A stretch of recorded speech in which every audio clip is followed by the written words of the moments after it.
ব্রাহ্মণ হয়েও একজন নাথ সম্প্রদায়ের কাছে আপনি দীক্ষিত হলেন। মহাদেবকে পেতে হলে তার কাছে সেই শিক্ষাটা আছে, তার কাছ থেকে শিক্ষাটা নিতে হবে। কোথা থেকে আসছেন? মা অন্নপূর্ণার ঘর থেকে। এই ধরণীতে আমার জন্মস্থান বাড়ি হচ্ছে রাজশাহী। এখন সে যখন যেখানে রাখে তখন সেখানে থাকি। হ্যাঁ, আমি একজন সন্ন্যাসী ব্রাহ্মণ। এখন আমি হচ্ছে যে পরিক্রমার উপরে আছি। তারাশঙ্কর অঘরী, সনাতন ব্রাহ্মণ সম্প্রদায়। ব্রাহ্মণ তো চক্রবর্তী হয়, মুখার্জি হয়, এটা রাজশাহীতে আবার এটা কি? চক্রবর্তী, ব্যানার্জি, চ্যাটার্জি সবই হয়। এটা হচ্ছে পরম্পরা।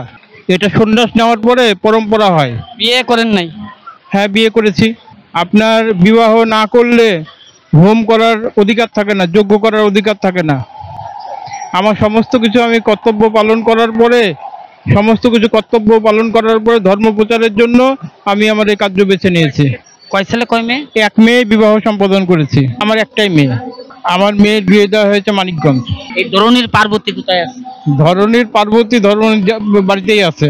তার ভরণ পোষণের দায়িত্ব কে নিছে? ভরণ পোষণের দায়িত্ব আমার পরিবার। আপনি নেন নাই? হ্যাঁ, আমার যেটা কর্তব্য আমার করে দিয়েছি। করে দিয়েছেন। আচ্ছা, এখন আমার দায়িত্ব জগৎ সংসারের। কি নামটা দাদার? তারাশঙ্কর। তারাশঙ্কর। তারাশঙ্কর তো মহাদেবেরও একটা অপর নাম, তাই না? হ্যাঁ।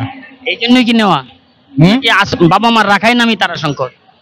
এটা গুরুদেবের দেওয়া নাম। আর বাবা মার রাখা নাম? বাবা মায়ের দেওয়া নাম হচ্ছে সুজন। সুজন। সুজন কি দে? সাহা কি? ভট্টাচার্য। ভট্টাচার্য। আর পড়াশোনা কোথায় আপনার? পড়াশোনা ক্যালকাটা ইউনিভার্সিটি। ক্যালকাটা। এখানে রাজশাহী থেকে কি ক্যালকাটায় এসএসসি কোথায়? আমার বহরমপুর। বহরমপুর।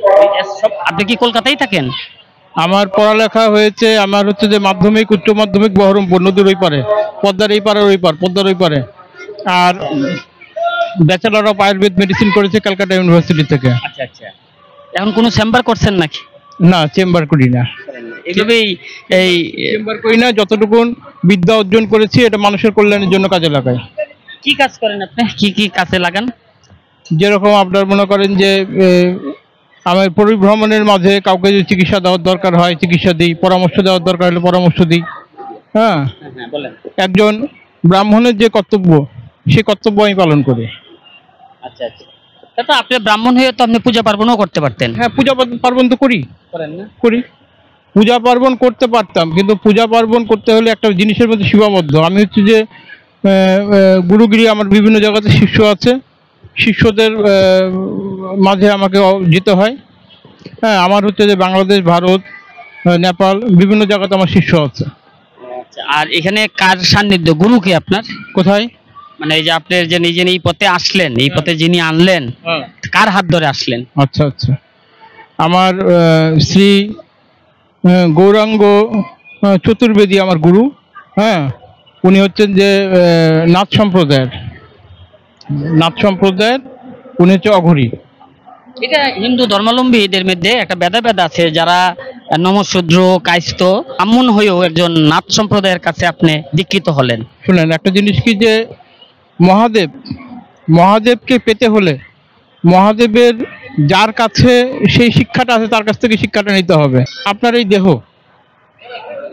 দেহের প্রত্যেকটা কিন্তু পার্ট।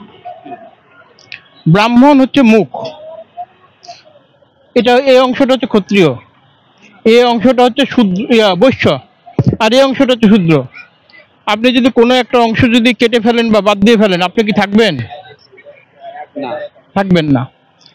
তো কাউকে অবহেলা করার কিছু নাই, কাউকে নিচু করারও কিছু নাই।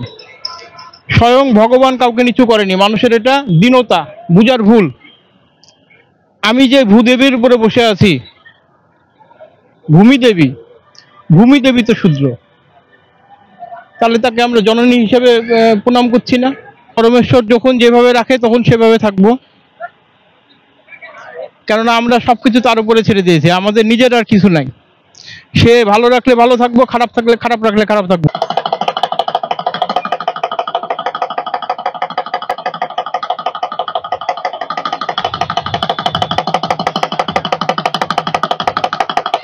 ঠিক আছে দাদা, ভালো থাকবেন। কল্যাণ হোক আপনার।